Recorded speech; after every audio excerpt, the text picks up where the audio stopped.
কবুল। চোখের পানির বর্দোয়া বড় মারাত্মক, চোখের পানির বর্দোয়া বড় মারাত্মক। বড় বড় বড় বড়রা কেন এত বিপদে পড়ে? কোন গরিবের জানি কান্দাইছে। চোখের পানির বর্দোয়া জাগায় কবুল হয়ে যায়, আর সে আজিমে মাঝখানে পর্দা থাকে না, এবং কবুল হওয়া মাত্র গজব শুরু হয়ে যায়। আল্লাহর বান্দা কান্না করেছে, ঘরের মধ্যে তুমুল ঝগড়া শুরু হয়েছে।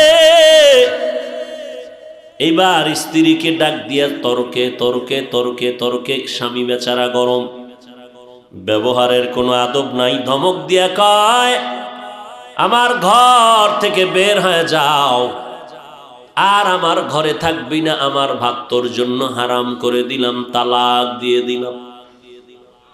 নিয়ামত আল্লাহ দিছে, লাথি মেরে সেই নিয়ামতের তারায় দিছে। আমার আল্লাহর ওয়াদা, ওয়ালা ইন কাফারতুম ইন্না আযাবি লাশাদীদ। গাদ্দারি করবি, কঠিন শাস্তির মুখে পড়তে হবে। কপাল থেকে নেককারিনী মহিলা তালাক দিয়ে দিল, কপাল খারাপ। অনেক মানুষ গ্রামে কয় সুখে থাকতে, বড় কঠিন। আল্লাহ শান্তি দেয়, মানুষ লাথি মাইরা তারায় দেয়, শান্তি লাগে না।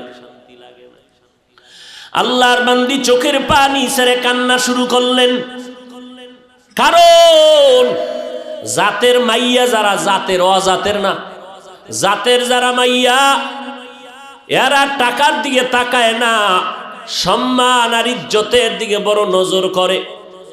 আমি জাতের মেয়ে, জীবনে কলঙ্ক আসবে কেন? স্বামী খারাপ পাই ভালো পাই, জীবনে আমার স্বামী হবে একজন, আর কেউ না। কলঙ্কের বোঝা নিতে চাই না, কে তার কান্না থামাবে? বাধ্য হইয়া আল্লাহর বান্দি কান্না করে করে করে করে বাবার বাড়ি চলে গেল।